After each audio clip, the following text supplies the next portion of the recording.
Jeanine-Plasschaert, welcome to Peace Day Live. I'm very happy to join you.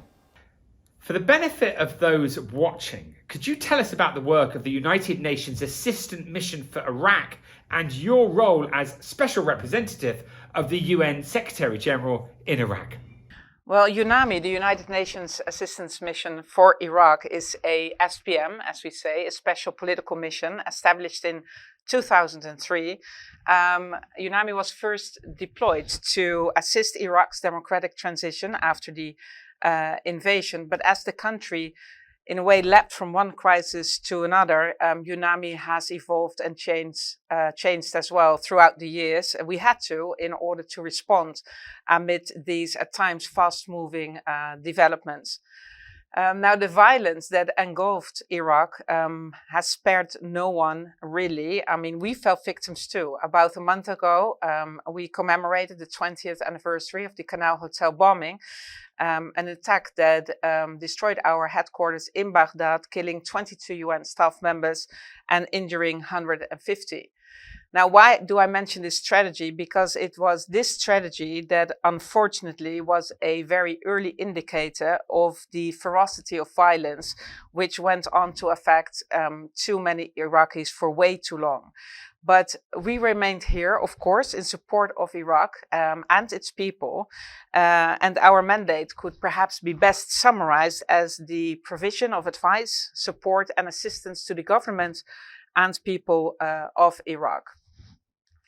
Now, we work with all kinds of partners and actors, I would say, from government to civil society, organizations and many other stakeholders. And of course, we operate in close cooperation with UN agencies, funds and programs here on the ground.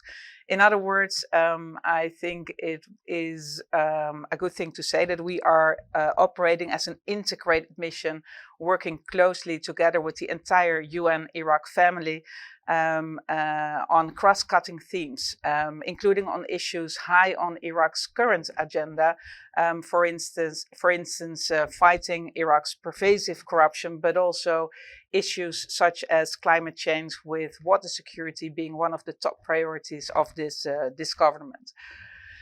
Now, with regards to my own role, I came to Iraq almost 5 years ago as head of UNAMI, of course, and as the special representative of the UN Secretary General for Iraq. It's a position in which I proudly serve.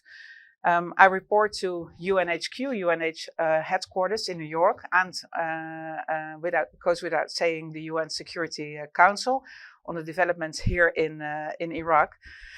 What can I say more? There is no denying it. It is certainly not an easy task to lead such a large and also diverse team in a challenging and political and security environment. While at the same time, of course, having to navigate the bureaucracy in a massive organization, and while holding the overall responsibility for the safety and security of all UN staff in Iraq. But yes, I have to say it is certainly a responsibility I am honored by, I should say. My work involves meeting with various actors in Iraq and beyond, of course, including neighboring countries, seeking common ground, promoting compromise, offering good offices, because sometimes the differences among the different actors and components they go back a long time. So we talk about long-held grievances and also making proposals for solutions. And by doing so, we engage, of course, I will engage with many, including youth, women, and minority representatives. So yeah, if you talk about the role of UNAMI and myself, this is more or less it, but in a nutshell, of course. In your view, having been in Iraq for almost 5 years now, how do the Iraqi people feel about the importance of peace and the practical benefits it holds? And also, what is the importance of the UN International Day of Peace in Iraq? As we all know, without stability and peace, there is very, very little room for development. And there's also very, very little room for building a brighter future. And Iraqis are crystal clear about that. And believe me, They know. I mean, they paid an extremely high price in the past decades, and whether we like it or not, these decades continue to impact the present. So in all my discussions, be it with Iraqi youth, women, civil society representatives, others, one sentiment is common. Their call for a brighter future, a life of opportunity, a dignified life, a life with respect, and importantly, a life without fear. So I think that we can safely say that Iraqi people have very strong feelings about the importance of peace. If we talk about the UN International Day of Peace, it's difficult to connect it to, what the Iraqis think about the UN International Day of Peace. But like I said, they attach great importance to peace as such.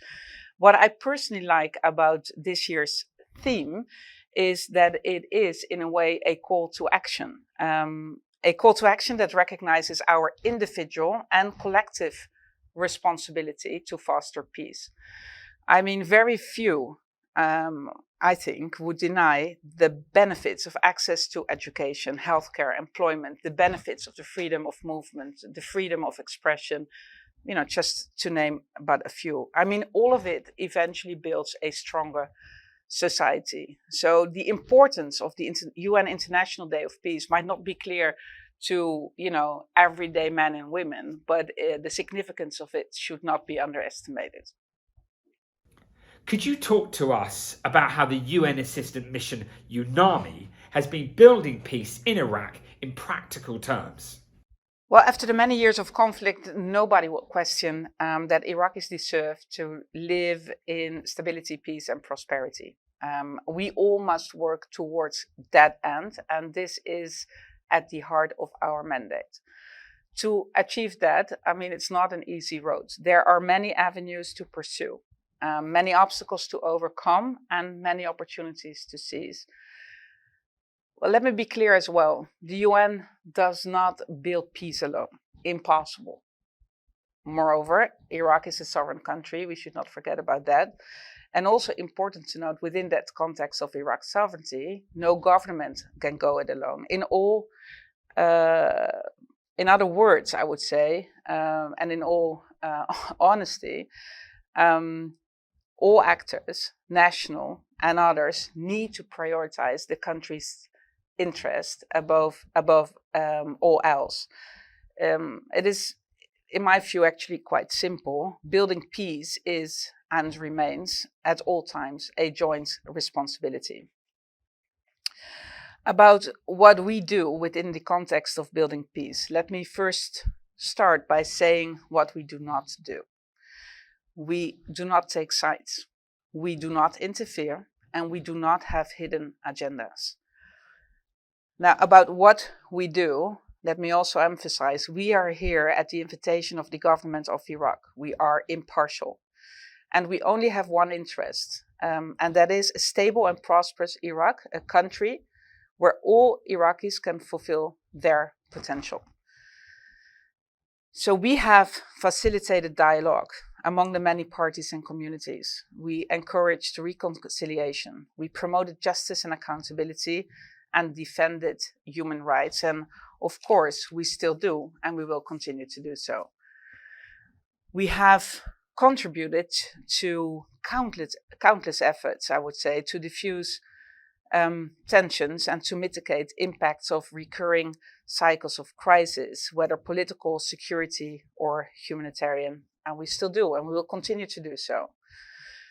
I think it's fair to say that a lot of our work is quiet diplomacy.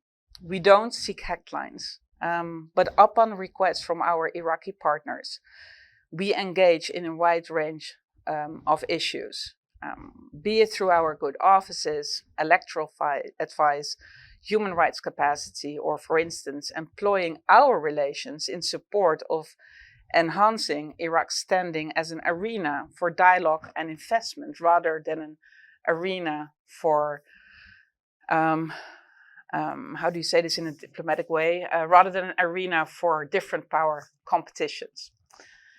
I can give you many examples, but I will limit myself to just a few. Ever since the fight against Daesh, the UN has been assisting Iraq in the massive international humanitarian efforts to respond to the needs of 7 million plus IDPs. In 2019, I was already on the ground during the widespread October protests. We defended the freedom of expression, monitored and reported on human rights violations, and proposed all kinds of mitigation measures. Our more recent engagements focus, among others, on the long-awaited implementation of the Sinjar Agreement.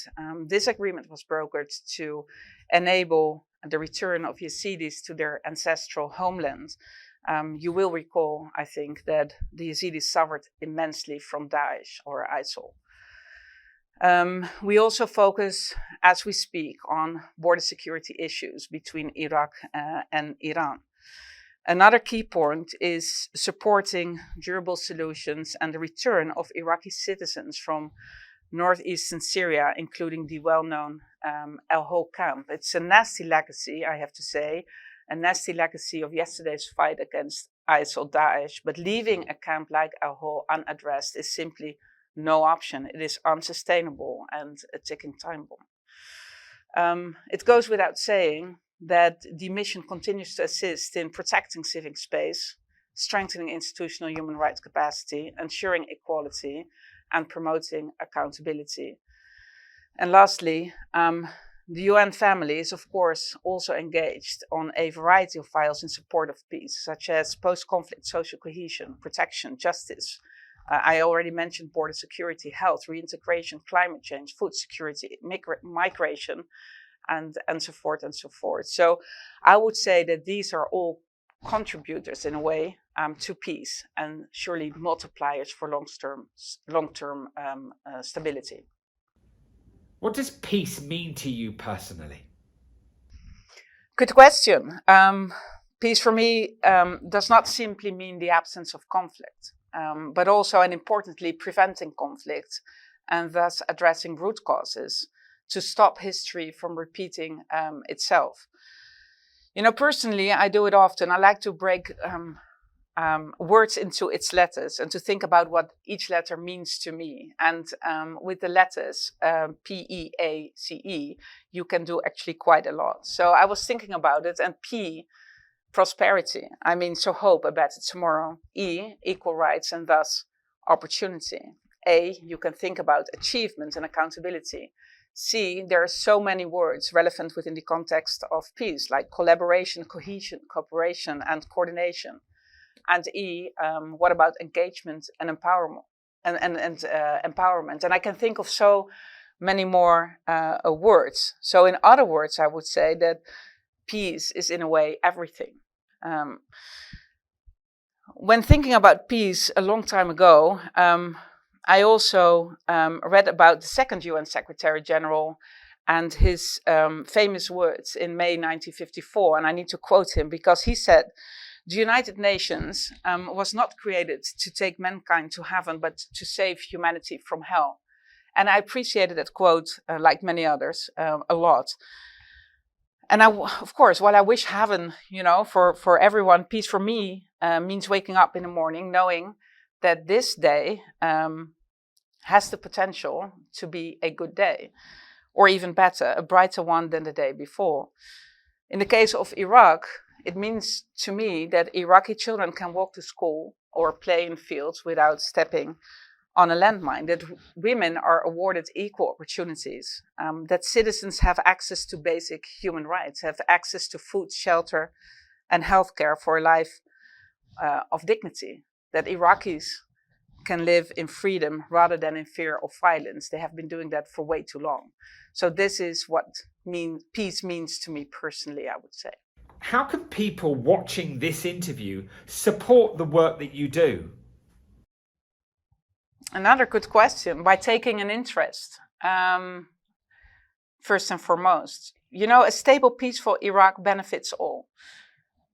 First and foremost, the Iraqi people who have suffered for decades from conflict. But it also benefits, as we know, the Middle East, the region, and countries across the globe. I think it's safe to say that it encourages development and investment. It inhibits extremism, illegal migration. It builds bridges, allows commerce to thrive. Again, all of this is not only essential for the country, for Iraq, but also for the region and really far beyond. So let me be clear, we, the UN, we do not carry a magic wand or something. And dealing with both the legacy of Iraq's past and the many challenges of the present is an enormous challenge, and it will take time, a lot of our time and everybody else. But the efforts are worthwhile. I truly believe in that. All of it in support of the country's recovery and, of course, its ability to withstand future pressures. But as I said, all of it is not only essential for Iraq and its people, but also for the region and far, far beyond. So how can people watch this interview? It all starts with, taking an interest. And finally, to the individual who's watching, who thinks, look, I'm only one person, what contribution can I make? What would you say to them? Well, be pragmatic, because it's very true that one hand cannot clap. But if we all take an interest, as I just said, if we all take an interest in the world around us, in whatever way, we can certainly and collectively achieve a lot. I'm now 50 years old, time flies, but my mother used to say, when she tried to encourage me as a little kid, she used to say, if you can dream it, you can do it. And she also said often, no matter how small the contribution is, it is a contribution. So again, let me go back to the previous question. In my view, it all starts with taking an interest in the world around you. And of course, the understanding that strength at home and abroad are in a way two peas in a pod. We live in a connected world. And that understanding, plus taking that interest in the world around you, is essential. Thank you so much for your participation today, and the very best of luck in your incredibly important work.